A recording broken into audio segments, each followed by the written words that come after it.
오늘 함께 나눌 말씀의 제목은 영광스러운 여호와의 이름이란 제목으로 하나님 말씀 함께 나누고자 합니다. 영광스러운 여호와의 이름.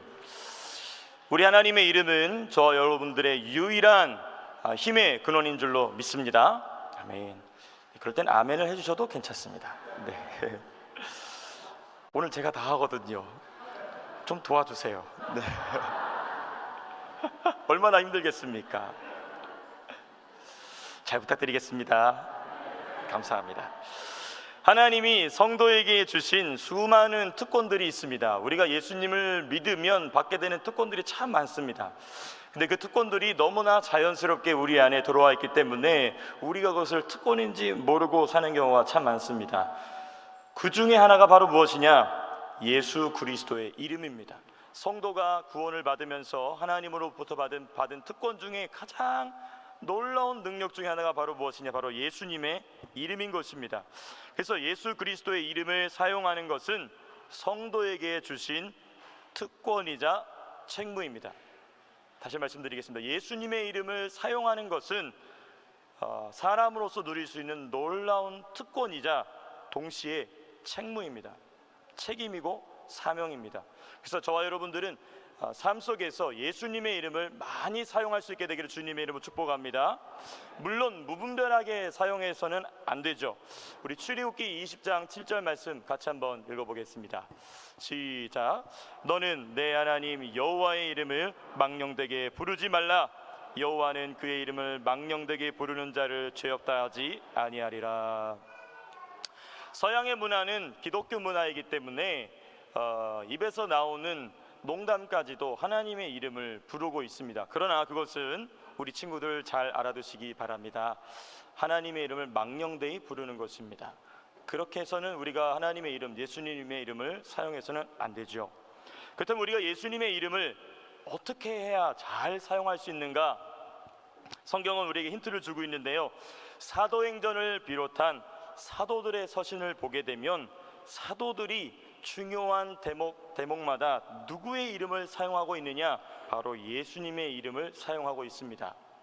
조금 더 살펴보게 되면 사도들이 언제 예수님의 이름을 사용하느냐? 동사에 성령이 붙을 때입니다. 어떤 행동을 할 때 성령이 역사하시게 되면 아주 본능처럼 사도들의 입에서, 그리고 사도들의 글에서 찾아볼 수 있는 것이 바로 무엇이냐? 예수님의 이름인 것입니다. 그러니까 사도들이 사도행전과 사도들의 서신서를 우리가 바라볼 때에 사도들이 예수님의 이름을 사용할 때는 반드시 사람의 감정이나 사람의 기분이나 사람의 느낌으로 사용한 것이 아니라 그 안에서 살아 역사하시는 성령의 감화 감동을 통하여 예수님의 이름을 사용했던 것이고, 어김없이 예수님의 이름을 통하여 놀라운 능력이 나타났습니다. 저와 여러분들이 성령께서 감동하실 때, 성령께서 충만히 저 여러분들 심령 가운데 역사하실 때에 예수님의 이름을 담대히 사용할 수 있기를 주님의 이름으로 축복합니다. 아멘. 비행기 안에서 우리 시은이를 잠재우기 위해 예수님의 이름으로 명했는데 잘 안 통하더라고요. 성령이 충만하지 않았나 봐요. 근데 그런 경우를 제외하고 우리가 삶의 순간순간마다 마음에 낙심이 찾아오고 우울이 찾아오고 좌절이 찾아오고 도저히 나의 힘으로 해결할 수 없을 것만 같은 일들이 우리의 삶 속에서는 가끔 또는 종종 일어납니다. 그때 우리가 찬양처럼 예수의 보혈, 또 예수의 이름을 사용함으로 그 모든 문제를 주님 주신 능력으로 이길 수 있는 저 여러분들의 삶 되시기를 주님의 이름으로 축복합니다. 아멘. 우리 본문 말씀 16절 말씀 같이 한번 읽어보겠습니다. 시작. 그가 인자를 베풀기를 생각하지 아니하고 가난하고 궁핍한 자와 마음이 상한 자를 핍박하여 죽이려 하였기 때문이니이다. 오늘 이 본문을 보게 되면요, 이 본문의 화자, 말하고 있는 사람은 다윗입니다. 다윗이 무엇인가 하나님 앞에 탄원하는 기도를 올려드리고 있는 장면이 오늘 본문의 말씀입니다.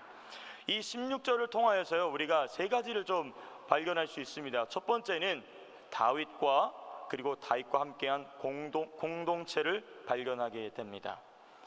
본문의 화자는 다윗이라고 방금 전에 말씀드렸는데요, 거기 보면 다윗이 자기를 위하여 기도하지 않고 누구를 위하여 기도하고 있느냐? 가난한 자, 궁핍한 자, 마음이 상한 자들을 위하여 기도하고 있습니다. 특별히 가난하고 궁핍하고 마음이 상한 자들이 다윗과 그들의 원수들에게 핍박받고 있는 상황에 대하여 하나님 앞에 간구하고 있고 탄원하고 있는 모습입니다. 이 탄원에는요, 두 가지 방면이 있습니다. 다윗이 가난한 자와 궁핍한 자와 마음이 상한 자의 문제를 그 사람들의 문제가 아니라 자기의 문제로 끌어안고 있다는 부분입니다.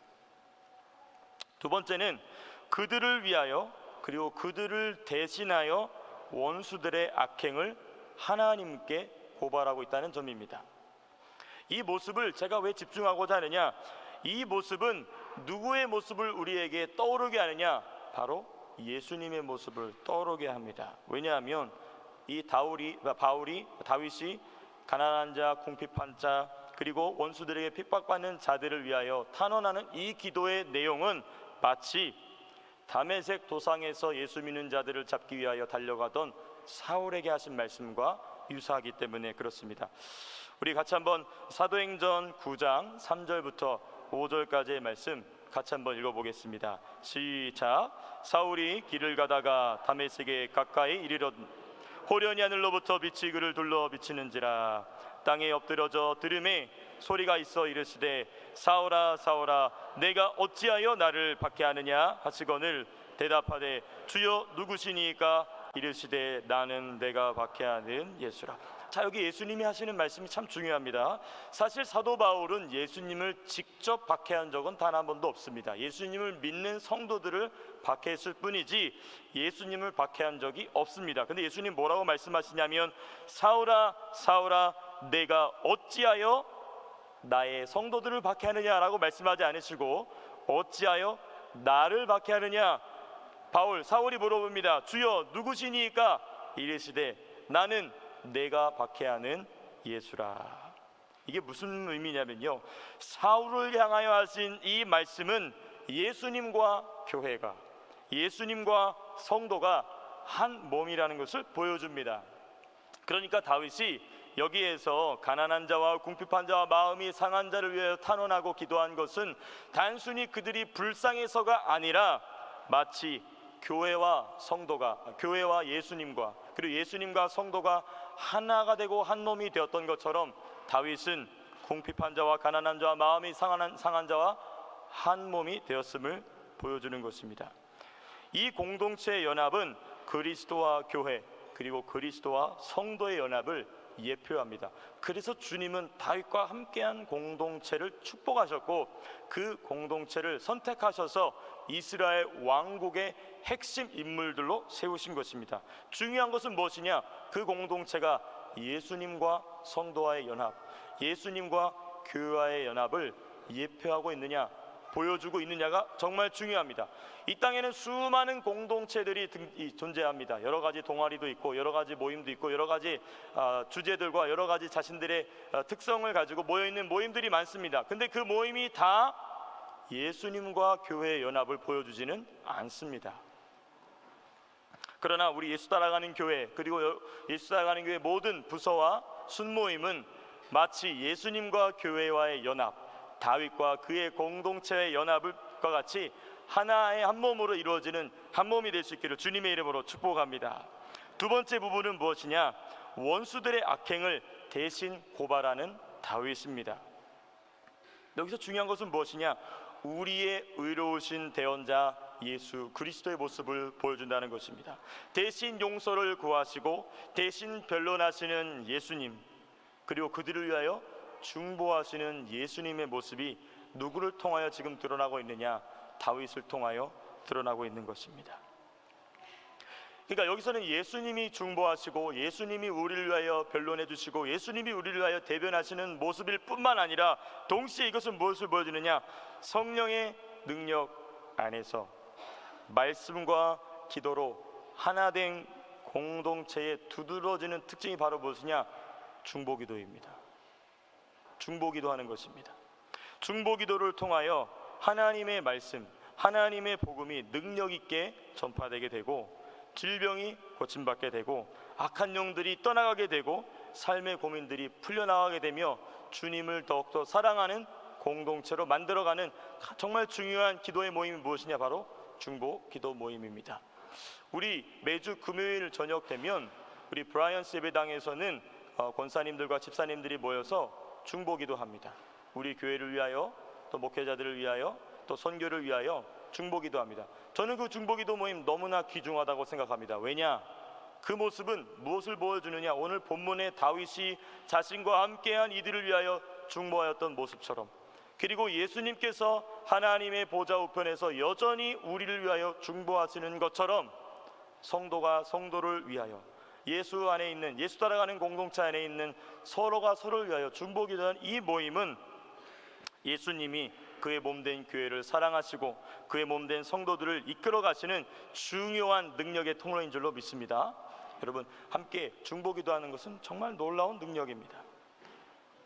자, 그런데 오늘 본문을 보게 되면 다윗이 탄원하는 기도를 주님께 드렸다고 그랬습니다. 탄원하는 기도, 탄원의 기도는 무엇인가 억울한 일을 당하고 무엇인가 괴로운 일을 당했을 때 하나님께 드리는 기도를 바로 탄원의 기도라고 합니다. 보면 왜 다윗이 탄원할 수밖에 없었느냐? 그 이유는 다윗의 원수들 때문입니다. 다윗의 원수들은 다윗을 죽도록 미워했습니다. 왜 다윗을 미워했느냐? 우리가 좀 생각해 볼 필요가 있어요. 다윗과 그의 공동체 연합에 대한 원수들의 시기와 질투 때문인 것입니다. 다윗의 공동체를 보니까 다 병든 자고 가난한 자고 빚진 자고 궁핍한 자들인데, 저들이 얼마나 서로 사랑하고 얼마나 서로 연합하는지 원수들이 시기하고 질투했던 것입니다. 이들은 다윗을 사랑하는 자들이었습니다. 비록 가난하고 궁핍하고 마음이 상했지만 그들은 다윗을 사랑했습니다. 다윗에게 빌붙은 거지들이 아니었습니다. 요즘 한국 영화 중에 기생충이라는 영화가 아주 유명한데요, 이들은 기생충처럼 다윗에게 붙어먹는 사람들이 아니었습니다. 나중에 이스라엘 왕국이 건국되고 나서 뒤에 보면은 이들은 모두 용맹한 용사들이었습니다. 그리고 기꺼이 다윗을 위해 자신의 인생을 바쳤습니다. 예수님을 따르고 예수님을 사랑하고 예수님에게 자신의 인생을 기꺼이 바친 자들의 공동체는 언제나 원수들의 시기와 질투를 받게 됩니다. 이 말씀이 잘 나와 있는 부분이 사도행전 5장의 말씀인데요, 우리 사도행전 5장 12절부터 18절까지의 말씀 같이 한번 읽어보겠습니다. 시작. 사도들의 손을 통하여 민간의 표적과 기사가 많이 일어나매 믿는 사람이 다 마음을 같이하여 솔로몬 행각에 모이고, 그 나머지는 감히 그들과 상종하는 사람이 없으나 백성이 칭송하더라. 믿고 주께로 나아오는 자가 더 많으니 남녀의 큰 무리더라. 심지어 병든 사람을 메고 거리에 나가 침대와 요 위에 누이고 베드로가 지날 때에 혹 그의 그림자라도 누구에게 덮일까 바라고, 예루살렘 부근에 수많은 사람들도 모여 병든 사람과 더러운 귀신에게 괴로움을 받는 사람을 데리고 와서 다 나음을 얻으니라. 대제사장과 그에 함께 있는 사람 즉 사두개인의 당파가 다 마음에 시기가 가득하여 일어나서 사도들을 잡아다가 옥에 가두었더니. 16절 말씀, 예루살렘 부근에라고 되어 있는데요, 저는 이 말씀을 이렇게 바꿔보고 싶습니다. 노스미드 부근에 수많은 사람들이 모여. 노스미드가 어디죠? 우리가 예배드리는 장소죠. 노스미드 부근에 수많은 사람들도 모여 병든 사람과 더러운 귀신에게 괴로움 받는 사람을 데리고 나와서 다 나음을 받는 역사를 일어날 수 있기를 주님의 이름으로 축복합니다. 자, 그런데 이런 역사가 일어나자마자 바로 무슨 일이 일어나냐? 17절에 보니까 대제사장과 그와 함께 있는 사람 즉 사두개인의 당파가 다 마음에 무엇하여 시기가 가득하여 일어나서 사도들을 잡아다가 옥에 가두었더니라는 표현이 등장합니다. 예수 안에서 하나된 공동체는요, 언제나 시기와 질투와 미움의 대상이었습니다. 우리 교회도, 그리고 예수님의 몸된 교회는 여전히 시기와 질투와 핍박의 대상이 되고 있습니다. 왜 그렇습니까? 주님께서 주시는 놀라운 은혜와 성도 간의 사랑과 하나님 주시는 놀라운 기적 때문에 원수들은 여전히 시기하고 질투하고 있다는 것입니다. 이것이 다윗과 그의 공동체를 원수들이 시기한 중요한 첫 번째 이유입니다. 두 번째 이유는 우리가 좀 더 집중하기 원하는 두 번째 이유는 무엇이냐? 다윗의 원수들 뒤에 있던 사탄입니다.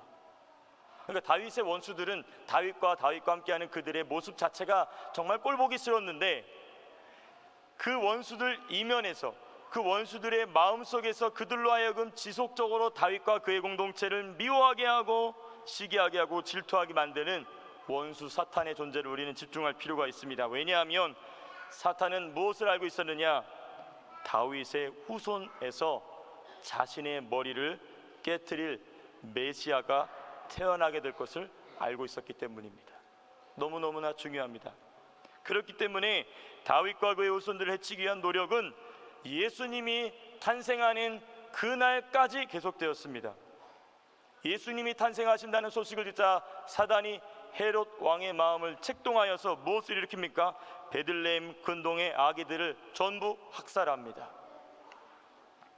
그렇기 때문에 세상이 근거 없이 또는 왜곡하여 성도와 교회와 성경을 비판할 때에는 그 이면에서 역사하는 사단의 세력을 우리는 대적해야 합니다.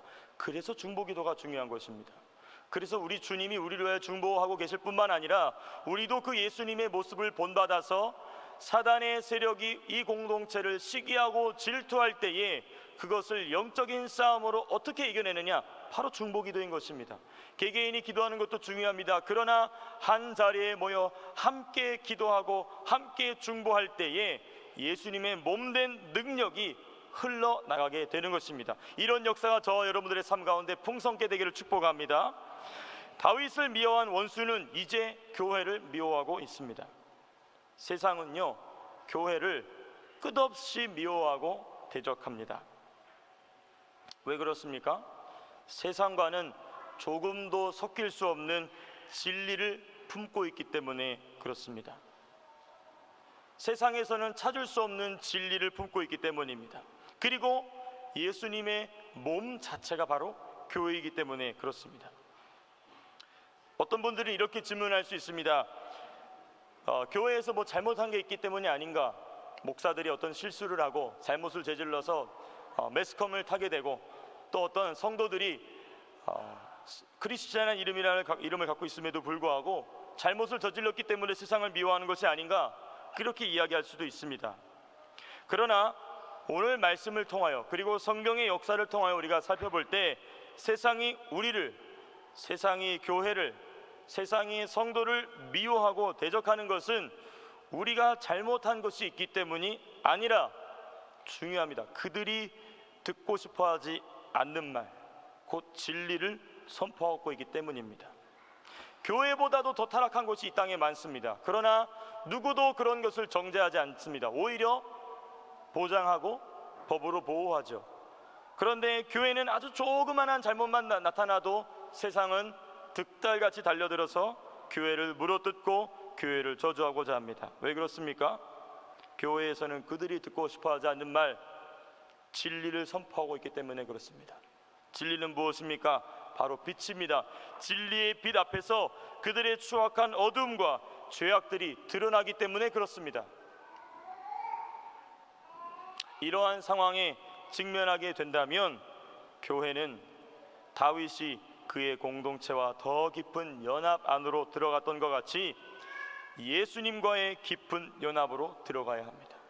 예수님과의 깊은 연합으로 들어가고 진리를 위한 공동 전선에 앞장서야 합니다. 영적인 전신갑주를 입은 임전무태의 군사로 일어서는 것이죠. 여기서 다시 한번 강조되는 것이 바로 무엇이냐? 주님이 우리를 중보하듯이 서로가 서로를 향하여 사랑 안에서 중보하는 기도가 너무너무나 중요한 것입니다. 이런 것에 대하여 실제적인 사례가 오늘 ACL, Australian Christian Lobby에서 무엇을 주관하느냐?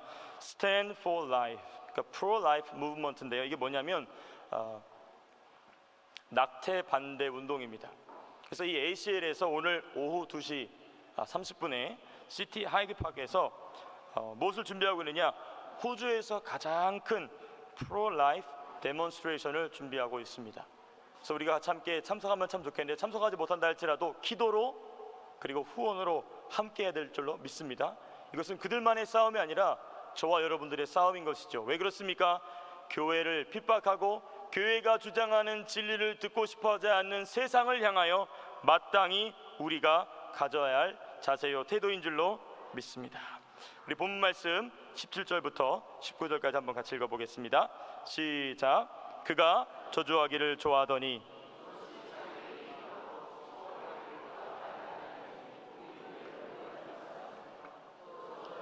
옷 입듯 하더니 저주가 물같이 그의 몸속으로 들어가며 기름같이 그의 뼛속으로 들어갔나이다.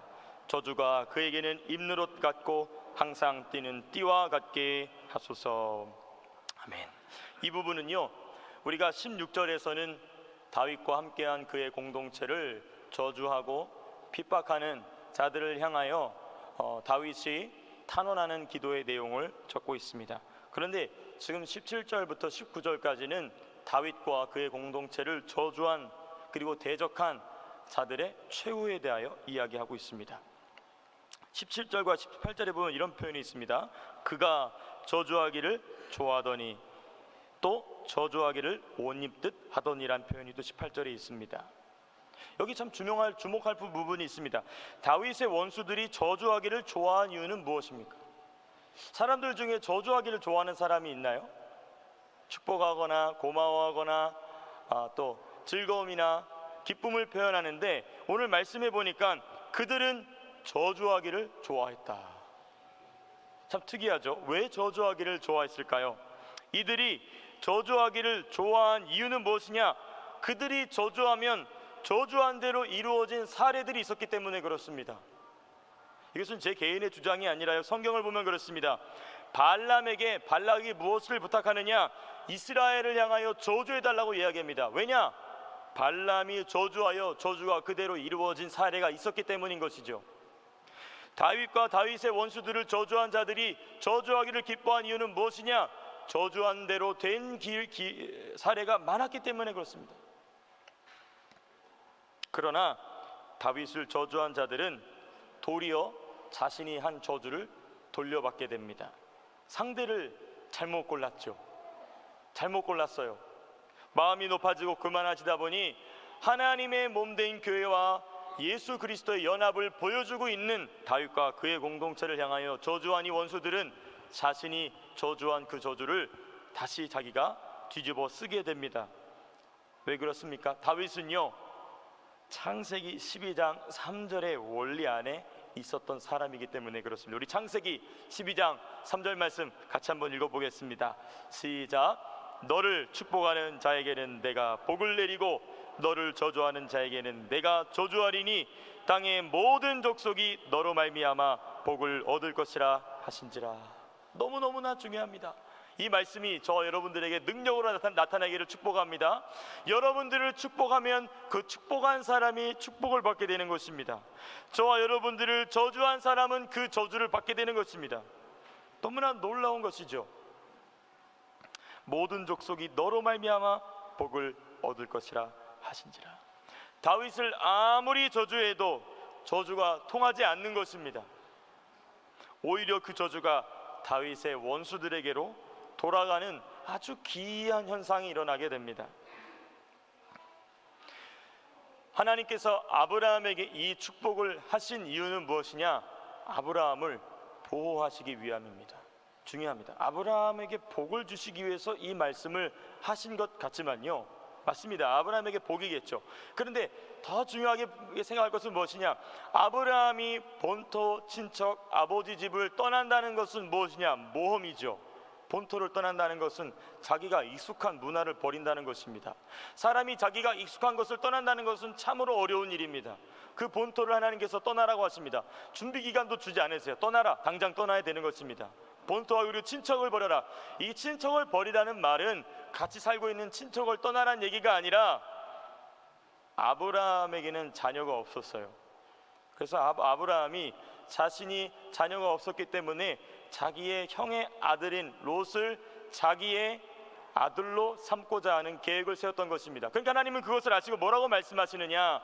롯을 버려라. 직설적으로 말씀하지 아니하시고 친척을 버려라 라고 말씀하십니다. 상당히 하나님은 젠틀하신 분이십니다. 그리고 세 번째, 아버지 집을 떠나라 라고 얘기했습니다. 이 아버지 집은 무엇이냐? 데라를 버려라. 이 데라라는 말의 의미가 무엇이냐면, 이 데라라는 이 히브리 원어의 의미를 보면 뒤꿈치를 잡는 자, 발목을 잡는 자라는 표현입니다. 그러니까 아브라함이 데라와 함께 있으면 하나님이 원하시는 축복의 길을 가지 못한다는 것이죠. 그러니 데라를 버려라 라고 얘기했습니다. 그러니까 아브라함은 모든 인생의 모든 것들을 내려놓아야 하는 것입니다. 그리고 전혀 자신이 가보지 못한 땅을 향하여, 마치 우리 친구와 함께 전혀 알지 못하는 땅을 향하여 걸어가게 되는 것이죠. 이때 필요한 것이 무엇입니까? 하나님의 보호하심입니다. 하나님께서는 아브라함을 보호하시기 위하여 창세기 12장 3절에 말씀을 하시는 것입니다. 너가 가는 곳이 복이 될 것이다. 너를 축복하고 너를 맞이하고 너를 격려하는 자에게 내가 복을 주리라. 그리고 너를 저주하고 너를 공격하고 너를 못살게 하는 자를 내가 그대로 갚아 주리라. 이것은 무엇입니까? 하나님께서 아브라함을 축복하시겠다라는 약속일 뿐만 아니라 아브라함을 보호하시겠다는 것입니다. 그런데 이 보호의 역사가 아브라함에게만 머물러 있는 것이 아니라 이제 누구에게로 건너가 있느냐? 다윗과 함께한 공동체에게 이루어지고 있는 것입니다. 여러분, 참 중요합니다. 다윗 한 사람 때문에 다윗과 함께한 자들이 이 창세기 12장 3절에 하나님의 보호하심을 경험하고 있는 것입니다. 저와 여러분들이 그렇게 될 수 있기를 축복합니다. 여러분들이 가는 곳마다 하나님의 보호하심과 하나님의 축복하심이 일어나기를 축복합니다. 자, 그런데 중요한 부분은 무엇이냐? 본문으로 들어와서 살펴보게 되면 지금도 원수는 다윗과 그의 공동체를 저주한 것과 같이 현대의 교회들, 우리의 교회들, 예수님의 몸된 교회를 향하여 여전히 저주를 퍼붓고 있습니다. 이 부분이 너무나 중요합니다. 예수 믿는 예수쟁이들은 교회 안에서만 진리를 얘기해라. 교회 밖으로 나와서 그 진리를, 성경에 대한 얘기를 하지 말라고 얘기합니다. 말도 되지 않는 얘기죠.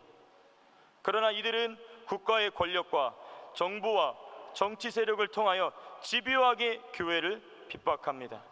성경의 진리를 자유롭게 표현하거나 가르치는 것을 하지 못하게 합니다. 그리고 그들과 타협하지 않는 참된 성도들에게 노골적으로 불이익을 주고 있습니다. 이것이 저와 여러분들이 직면하고 있는 세상으로부터의 도전입니다. 이때 우리가 무엇을 해야 합니까? 피해야 합니까? 아닙니다. 우리는 창세기 12장 3절의 역사가 저와 여러분들을 보호하고 있음을 확신해야 될 줄로 믿습니다. 저들이 우리를 저주하면 그 저주가 그들에게 돌아갈 줄로 믿습니다. 우리는 그래서 여전히 변함없이 진리를 선포해야 할 책무가 있는 것입니다. 제가 서두에 말씀드렸죠. 예수님의 이름을 사용해야 될 책무가 여전히 남아있는 것입니다. 예수님의 이름을 통하여 모든 영역에서, 그래서 네덜란드의 위대한 수상이자 위대한 목회자이자 위대한 신학자이자 이 시대의 청교도라고 불렸던 아브라함 카이퍼가 뭐라고 하느냐? 영역 주권이라는 중요한 신학적 사상을 발표하면서 하나님께서는 통치하지 못할 영역이 없다. 모든 영역에 하나님의 통치가 임재해야 한다. 저는 이 주장에 전적으로 동의합니다. 너무너무나 중요합니다. 특별히 우리가 이야기하고 싶어하지 않는 부분들에 대해서도 하나님의 주권이 임해야 될 줄로 믿습니다. 그래서 중요한 것이 무엇이냐?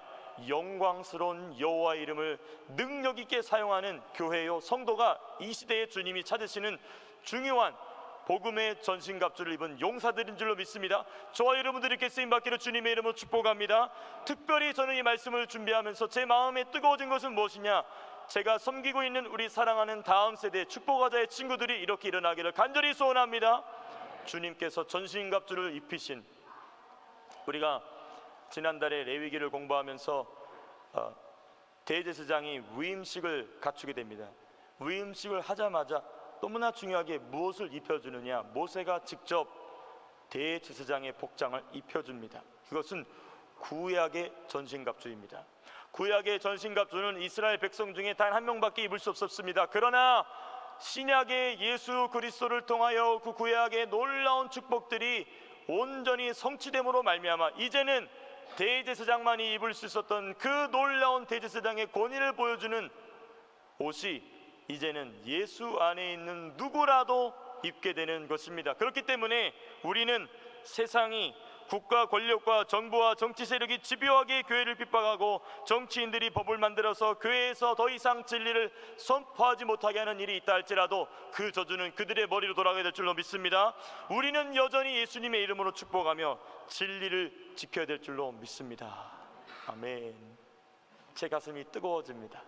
여러분들의 마음도 뜨거워지시게 될 주님을 축복합니다. 주님은 우리를 그렇게 보호하고 계시기 때문에 그렇습니다. 아브라함에게만 하신 것만 같았던 그 약속이 지난 수천 년 동안 예수 안에 있는 공동체, 영광스러운 여호와의 이름을 사용하는 공동체를 그 창세기 12장 3절의 말씀이 보호하고 있는 것입니다. 다윗이 의지한 영광스러운 여호와의 이름, 우리가 좀 더 살펴보길 원합니다. 우리 21절 말씀 같이 한번 읽어보겠습니다. 시작. 그러나 주 여호와여, 주의 이름으로 말미암아 나를 선대하소서. 주의 인자하심이 선하시오니 나를 건지소서. 이 말씀은요, 다윗이 얼마나 성령에 감동되어 지혜롭게 하나님께 간구한 사람이었는가를 잘 보여줍니다. 여기 보면요, 그러나 주 여호와여, 주의 이름으로 말미암아 나를 선대하소서라고 얘기합니다. 여기서 중요한 것은 무엇이냐? 다윗은요, 원수의 저주와 공격을 누구의 이름에게 맡기냐면 여호와의 이름에 맡깁니다. 자기가 나서서 그 원수를 갚으려고 하지 않고요, 자신을 저주하고 공격하는 자들의 이 모든 것을 누구의 이름 앞으로 가져가느냐? 여호와의 이름 앞으로 가져갑니다. 마치 히스기야가 아수르의 그 무지막지한 군대가 쳐들어왔을 때에 그 문제를 여호와 앞에 올려드리는 것이죠. 여호와 앞에 올려드림으로 말미암아 그 문제를 자신이 해결하는 것이 아니라 여호와께서 해결하시도록 맡기시는 것입니다. 나의 억울함이 아니라 하나님의 이름을 위해 이들의 억울함을 갚아 주십시오라고 얘기하는 것입니다. 나를 공격했고 내가 이러한 손해를 받고 내가 이러한 문제가 있기 때문에 나의 이익과 나의 이해관계 때문에 이 문제를 해결해 달라고 먼저 얘기하는 것이 아니라 다윗은 무엇을 간구하느냐? 여호와의 이름 때문에 주께서 저에게 선대하여 주시기를 바랍니다. 우리는요, 무슨 문제가 생기면 마음이 급해져요. 그래서 모든 걸 다 떼놓고 기도할 때에, 예배 드릴 때 우선순위를 자꾸 놓치게 됩니다. 저도 우선순위를 놓치게 됐죠. 시은이가 너무 우니까 주여 어떻게 합니까? 주의 영광을 구하고 차분하게 우리 아이를 가라앉힐 생각을 안 하고 다짜고짜 주님의 애를 울지 않게 하여 주시옵소서. 그러니까 기도가 안 되죠. 죄송합니다. 제가 그랬다는 것입니다. 제 간증을 하고 있는 거 별로 공감이 안 되는 것 같습니다. 공감이 안 되는 비유를 설교 때 하면 안 되는데, 주여, 다윗이 이렇게 주님께 고백한 것은 나의 억울함이 아니라 주님 여호와의 이름께 내가 맡기길 원합니다. 자기 이득이나 문제나 상황을 먼저 앞세운 것이 아니라 하나님의 이름의 영광을 가장 최우선순위에 둔 것입니다. 저는 저와 여러분들이 만나고 있는 이해관계 문제에 대해서 기도하지 말라는 얘기가 아닙니다. 우선순위가 중요하다는 것입니다. 주님, 내가 만나고 있는 이 상황, 내가 만나고 있는 이 질병, 내가 만나고 있는 이 사업의 문제, 내가 만나고 있는 자녀의 문제, 내가 고민하고 있는 그 모든 문제, 제가 이렇게 신앙생활 하면서 젊지만 제가 한 가지 깨달은 게 무엇이냐? 아무리 멋지고 아름답고 참 품위 있게 신앙생활 하시는 성도님들의 삶을 어쩌다 나누게 되보면요, 다 고민이 있어요. 고민이 없는 분들이 없어요. 심지어 우리 축복하자, 행복하자의 어린 성도들도 다 고민이 있어요. 목사님은 왜 날 자꾸 괴롭힐까? 에? 고민들이 다 있습니다. 고민이 없는 사람이 없어요. 근데 중요한 것은 무엇이냐? 하나님께서는 그 고민을 해결하시기를 원하시는 줄로 믿습니다. 근데 중요한 것은 무엇이냐? 우선순위예요. 여호와의 이름으로, 영광스러운 여호와의 이름을 먼저 의지하는 저와 여러분 되시기를 주님의 이름으로 축복합니다. 이 다윗이 여호와의 이름을 의지한 것이 왜 지혜로우냐? 왜냐하면요, 하나님은요 항상 자기의 이름 두실 곳을 찾으셨기 때문에 그렇습니다. 우리 열왕기상 8장 16절의 말씀 같이 한번 읽어보겠습니다. 같이 읽겠습니다. 시작.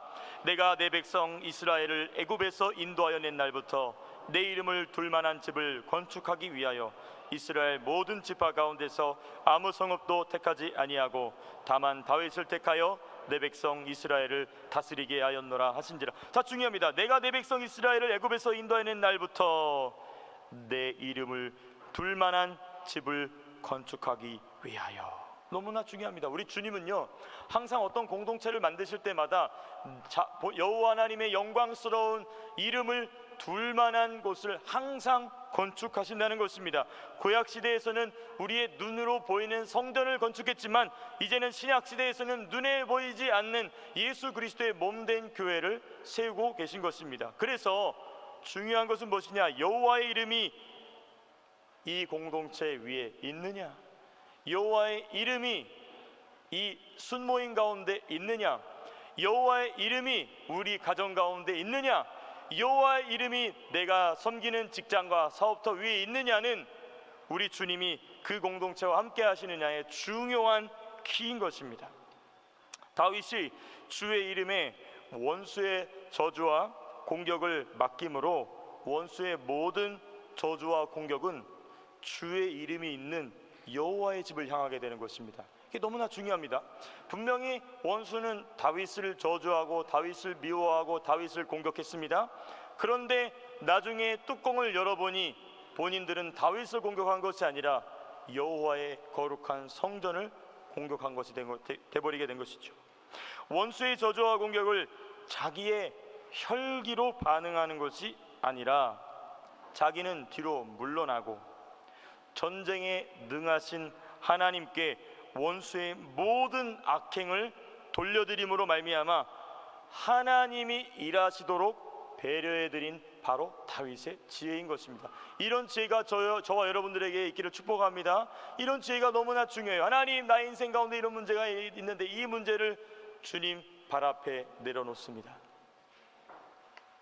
그래서요, 구약의 성도들은 어려움이 찾아올 때마다, 이방 민족이 침략해 올 때마다, 국가에 재난이 일어날 때마다 하나님이 자신의 이름을 두신 성전에 모여서 하나님의 은혜를 구한 것입니다. 괜히 성전에 모인 것이 아닙니다. 그냥 거기가 종교적인 예배 장소이기 때문에 의뢰에 가야 되는 곳이기 때문에 간 것이 아니라 여호와의 이름이 그 성전에 있었기 때문에 그랬던 것이죠. 여호와의 이름이 그 성전에서 떠나자 이스라엘 백성이 성전에 모여서 아무리 기도해도 이스라엘 백성은 구원받지 못했습니다. 오히려 여호와의 이름이 선지자 에스겔에게 임하여, 에스겔이 있던 곳은 이방 땅 한가운데입니다. 우상 숭배로 찌들어 있는 곳입니다. 그런데 에스겔에게 여호와의 이름이 임하자 그곳이 성전이 되었던 것입니다. 너무너무나 중요합니다. 중요한 것은 눈에 보이는 무엇인가가 중요한 것이 아닙니다. 얼마나 조직이 잘 갖춰졌느냐가 중요한 것이 아닙니다. 얼마나 훌륭한 사람들이 그 조직을 구성하고 있느냐가 중요한 것이 아니라 중요한 것은 여호와의 이름이 그 공동체 위에 있느냐가 중요한 것입니다. 우리 예수 따라가는 교회에는 예수 그리스도의 이름이 머물러 있는 교회인 줄로 믿습니다. 저와 여러분들의 가정과 사업터와 모든 기업 위에 예수님의 이름이 머무는 놀라운 은혜와 축복이 있기를 축복합니다. 신약의 성도들은 하나님이 자기의 이름을 두신 교회로 모여야 사는 것입니다. 그래서 교회로 모이는 것이 중요합니다. 그래서 사도행전의 교회들은 모이기에 힘쓴 것입니다. 우리 사도행전 2장 46절 말씀 같이 한번 읽어보겠습니다. 시작. 날마다 마음을 같이하여 성전에 모이기를 힘쓰고 집에서 떡을 떼며 기쁨과 순전한 마음으로 음식을 먹고. 왜 그렇습니까? 모일 때, 성도가 모이는 그 장소가 바로 예수님이 이름을 두신 그 영광스러운 여호와의 이름을 두신 곳이기 때문에 그렇습니다. 우리 히브리서 10장 25절 말씀 한 번 더 읽어보겠습니다. 함께 읽겠습니다. 시작. 모이기를 패하는 어떤 사람들의 습관과 같이 하지 말고 오직 권하여 그날이 가까움을 볼수록 더욱 그리하자. 히브리서 기자가 권면합니다. 모이기를 패하는 어떤 사람들의 습관과 같이 하지 말고, 여기 보면 습관이 나옵니다. 여호와의 이름이 있는 곳에 모이지 않도록 하는 습관이 있다는 것입니다. 그 습관은 무엇입니까? 세상의 문화입니다. 세상의 문화입니다. 세상의 문화는 교회로 모이는 것을 폐하게 합니다. 제가 우리 축복하자 아이들과 이야기하면서 무슨 이야기를 했냐면, 얘들아, 너희가 생각할 때에 세상 사람들이 섬기고 있는 우상이 무엇인 것 같니? 우리 아이들 똑똑합니다. 기가 막히게 이게 막 리스트가 쫙 나와요. 자, 가만히 듣다가 무엇을 물어보냐면, 그러면 너희가 섬기는 우상은 뭐니? 근데 우리 아이들이 정직합니다. 자기가 섬기는 우상이 있다고 얘기를 해요. 그 우상이 뭐냐? 숙제랍니다. 숙제가 자기의 우상이랍니다. 정직한 거예요. 정말 정직한 것입니다.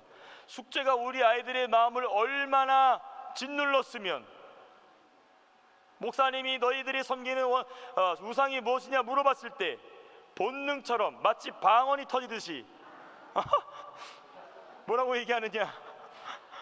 숙제요. 어떤 친구는 숙제에서 자유하다고 그러더라고요. 왜 숙제를 왜 숙제를 또 자유하니? 전 숙제를 잘 안 해요. 그건 자유한 게 아니야, 얘야. 그러면 안 돼. 누구라고 밝히지 않겠습니다. 그런 친구가 있어요. 제가 왜 이 얘기를 하느냐? 모이기를 패하는 어떤 사람들의 습관이 우리 축복하자 친구들에게는 숙제라는, 학교의 공부라는, 다 그거 고민을 하고 있어요. 내가 대학교 가면 무슨 과목, 무슨 전공을 선택해야 할지, 내가 무엇으로 소위 쉽게 얘기하면 무엇으로 벌어 먹어야 될지를 다 고민하고 있습니다. 고민 안 하는 것 같지만 고민하고 있어요. 공감이 안 되시나요? 저는 매주 아이들을 보고 있기 때문에 공감하고 있습니다. 그 마음속에 어린 마음이지만 그런 고민들이 있는 것이죠. 그런데 이것이 무엇으로 연결돼서는 안 되느냐? 히브리서 10장 25절이 경고하는 것처럼 모이기를 패하는 어떤 사람들의 습관으로 연결돼서는 안 되는 것입니다. 이것을 누가 막아줄 수 있느냐? 바로 부모된 우리인 것입니다. 우리 아이가 숙제로, 물론 게을러서, 그죠? 저는 숙제로부터 자유해요. 왜냐하면 숙제를 안 하기 때문에. 이러면 안 되죠. 성실하게 하지만 우리 아이들이 학업이나 숙제나 여러 가지 스트레스로 눌리지 않도록 누가 보호해줘야 되느냐? 바로 우리 부모가 해야 될 일인 것이죠.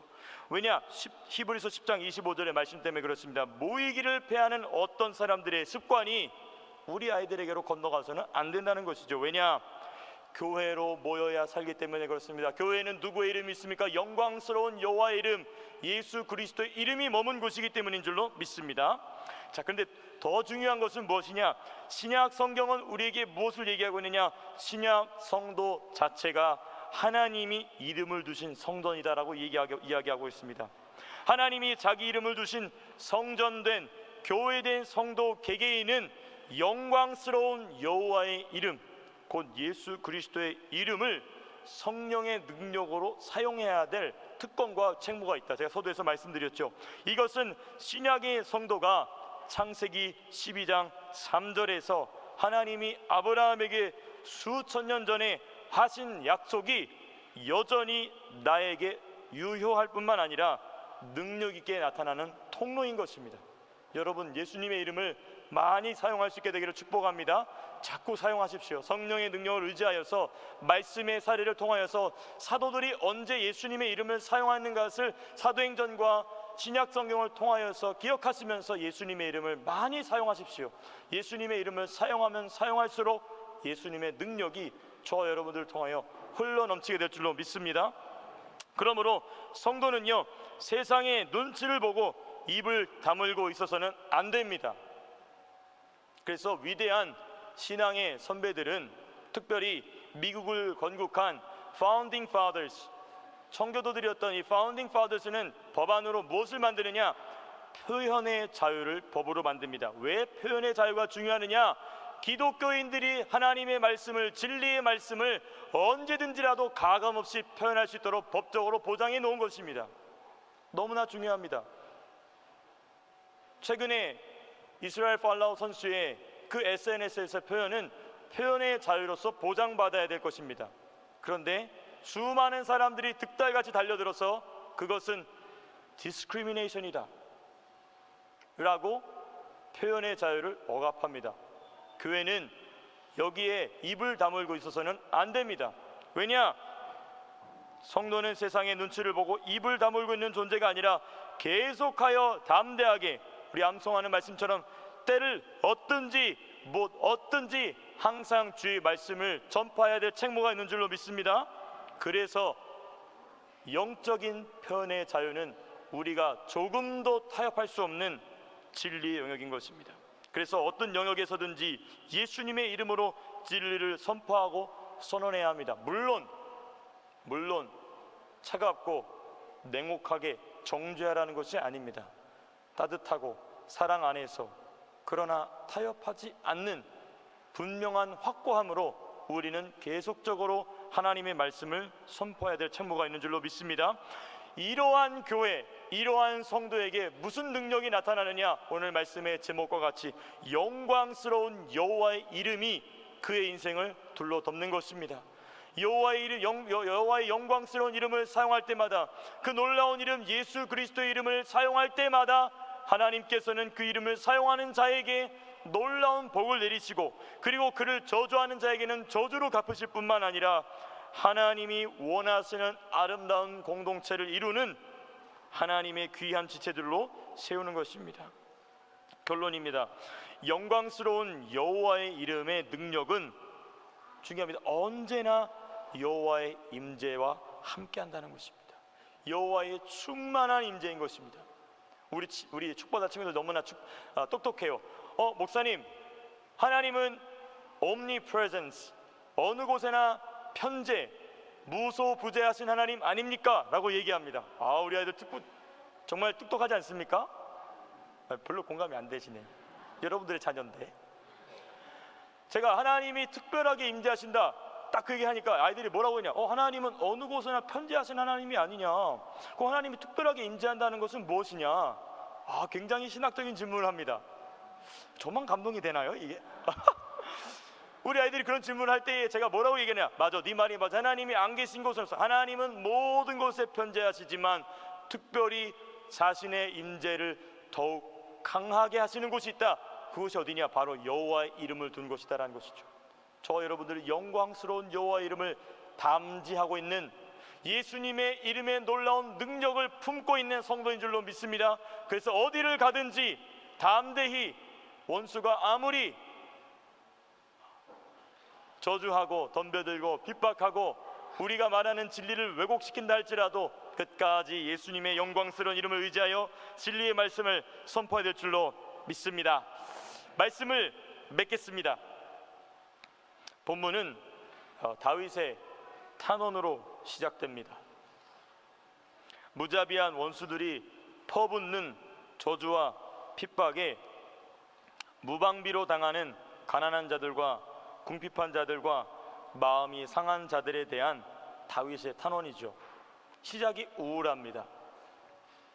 그러나 본문은 그들의 어려운 상황에 대한 억울함을 해소하거나 한풀이를 하는 것으로 우울하게 끝나지 않는다는 것이 정말 중요합니다. 오히려 영광스러운 여호와의 이름 앞에 모든 것을 주저없이 맡기는 담대함으로 마무리되고 있습니다. 마찬가지입니다. 우리의 삶에는요, 탄원할 일들이 참 많습니다. 남에게 이야기할 수 없는 자신만의 문제, 고민들이 다 있습니다. 괴로운 일들이 많습니다. 억울하고 힘든 일들이 있습니다. 그럼에도 불구하고 우리가 새로운 힘으로 충만하게 될 수 있는 이유는 무엇이냐? 영광스러운 여호와의 이름의 능력이 우리 가운데 역사하는 줄로 믿습니다. 창세기 12장 3절에 하나님의 축복의 말씀, 보호의 말씀이 저와 여러분들을 보호하시고 인도하는 줄로 믿습니다. 우리 함께 찬양했으면 좋겠습니다. 수많은 무리들이 줄지어 이 찬양 보면 후렴이